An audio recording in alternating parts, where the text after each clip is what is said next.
जागतिक व्यासपीठावरील सर्व मान्यवर वंदनीय गुरुजन वर्ग आणि माझ्या प्रिय मित्र आणि मैत्रिणींनो, आज 15 ऑगस्ट आपल्या भारत देशाचा सन्मानाचा तसेच उत्साहाचा दिवस आहे।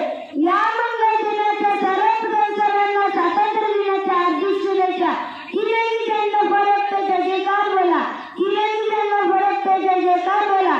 15 ऑगस्ट आज आमचा भारत देश स्वतंत्र झाला। 15 ऑगस्ट आज आमचा भारत देश स्वतंत्र झाला। 15